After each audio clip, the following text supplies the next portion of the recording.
Well, hello, Mr. Lasso, and to your government class today. My name is Paul Thompson, and I appreciate the opportunity to join your class via here a video and just talk about really for me to answer some questions that Jesse and Afton have sent along the way. And they know that I'm running for an Idaho Senate seat this year. So, as a matter of fact, this election is just around the corner, November the 8th on Tuesday. And so I'm really thankful for the questions they've sent along, and I hope it helps in some of the conversations as you're observing what's going on in the election process. So thank you for the opportunity to do this.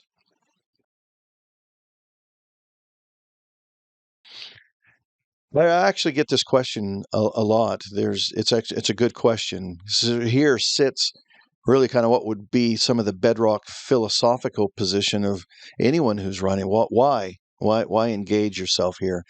And so there's a couple of reasons why I love this. That I live in the United States of America, and arguably by many people one of the greatest governments, one of the greatest lands to ever live in. And so, what would make me want to run is in the spirit, really, of the founders, the spirit of those who founded the country, the spirit of those who founded the state of Idaho. I think they were God-fearing people. I think they didn't all agree upon the same way to worship God or the same thoughts about God, but I think we know historically these are God-fearing people. They were well-read people, and they were thinkers. They had the capacity to sit in a room and argue things out, and argue by the word argue I mean look at different vantage points and different views of how a particular thought can be expressed, and how does that then relate to a people, citizens. And so what makes me want to run is in that vein of that same American spirit that the founders had, that is a people who want to think, a people who want to express, a people who want to defend, and a people who want to provide a future for many generations. So that's part of why I want to run for a state Senate seat in the state of Idaho. First being life, the second being liberty, true liberty, medical liberty, and the third being property, or really the bigger picture, really dealing with taxes, taxation. So you'll hear this throughout your life, that one of the most important elections that you'll ever participate in is who you vote for your sheriff. Uh, then you begin to look at your county or your city governments, and they become really important. In the state of Idaho, we're governed under what's called kind of a hybrid governmental structure called the Dillon Law. So, in other words, local governments like city governments or county governments get their permissions from the state government, the state legislature, from the House of Representatives, or from the Senate. So, at this level, outside of your county sheriff and your city council members or your mayor, the next step of serious government for us, of engagement and involvement, is at the state level. Far more important than a presidential election. However, that's important. But but our founders realized this, that this level of government would be far more interested for it. We would be far more interested in it because it has the most interest in us, because it's the closest government to us. So that's why being involved in your local government is really critical. Knowing who your legislators are, knowing who your representatives are, knowing who your senator is. There, you live in a day where there's no uh, reason why you wouldn't or couldn't know them. They make themselves extremely accessible to you. They live in your communities. We buy in the same grocery stores with each other. We recreate in the same places. We go to church with each other. And so your local governments really are the most interesting to us, and they carry with us the greatest weight on us. And so as you grow older, you'll have interest in the national politics, and there certainly is a lot of things to pay close attention to.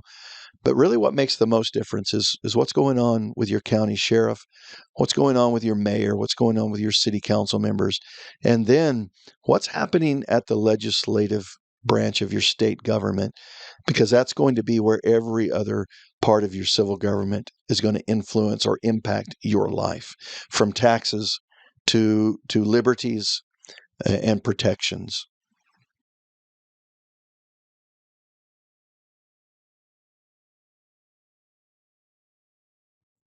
And I think you need to know who the person is. You need to know, more important than their political party is who the person is. Um, what do they stand for? What kind of values do they have? What kind of morals do they possess? It's John Adams who tells us, at the one of the founders of the federal government, who says that this Constitution is really only fit for a moral people. And so, an interest in the life of those who we elect is not an intrusion of their privacy. It's of our greatest interest that we know what kind of people they are. And so, it's important that you know who they are. Uh, you should go to town hall meetings when they're in town, and they give opportunity for questions, and they're going to give answers to what's going on in the legislative process or why they want you to vote for them. You should show up at those things as a young adult. You should not be ashamed to ask them questions, and ask them hard questions. Ask them questions. What would they do in this situation? How would you vote for this bill? An example of this would be to know who your legislator is and how they're going to vote on something, because in 2022 at the Idaho legislature, the legislative body had a bill in front of them of not giving personhood status to artificial intelligence. Now, by the way, this is a conversation that people would not have had 20, 30, 50, 100 years ago. Our founding fathers would not have had this conversation in the forming and the framing of the nation, but we're having it today because we have to. And so the legislative body of the state of Idaho passed overwhelmingly that artificial intelligence cannot have personhood status. So that's really, really important. Now, that might be, again, another philosophical conversation to have amongst yourselves. Should artificial intelligence be giving this or not? You can be glad that your legislative bodies decided that this was not be a good idea.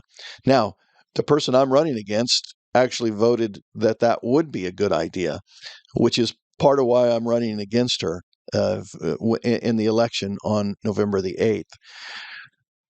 This bill included more, not just artificial intelligence. It actually also said that animals could not receive personhood status, that inanimate objects could not have the status of personhood. So you can just imagine your brain begins to think and fire on all cylinders here. What happens if we give personhood status to a rock chuck? Or what happens if we give personhood status to a tree? Or what if we give personhood status to a cow? I mean, maybe to the vegetarians in the classroom, this is a good idea, but to the rest of the beef industry, the cattle industry, what happens whenever you take a cow to be butchered and to be prepared for eating?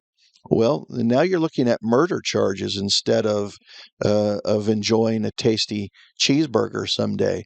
So you can see that we have to have people who have the capacity to think, that they have a moral compass. They know the difference between right and wrong. So it's really important that you know those things about those who you would vote for. Now, certainly get to know their parties. Ideally, they should carry some kind of a moral compass that would fit inside of the political party that they belong to. But know this, we're living in a day where that's really not very clear. And so it's where I'll make the argument, you need to know the person more than you need to know the party they belong to. And again, don't be ashamed. These people are not better than you, and they're not more important than you. And so you have every right, every privilege to ask them questions, and don't let them make you feel inferior to them because they hold some kind of highfalutin title that's given to them as a politician. The way our government's designed is we elect our neighbors, we elect our friends, we elect We elect people in our own communities. We elect ourselves to go to the government and be the government for us. So never be afraid to ask those questions. Attend those meetings and stand up with courage and ask these guys hard questions. And then don't give up on them until they actually answer your question. All right. Hey, Mr. Lasso, thank you for the opportunity to speak to your class. Jesse and Afton, thanks for the good questions you asked me. And hey, be watching what goes on in the next couple of days as local elections, state elections, national elections are taking place. Um, Pay close attention to every one of them. They'll be of interest to you, but none of them are more interesting to you than your local elections. All right. Hey, may you have a great day and keep learning. And the best way to learn, I'm convinced of this, is keep asking good questions. All right. Thanks for the opportunity to speak to your class today, Mr. Lasso.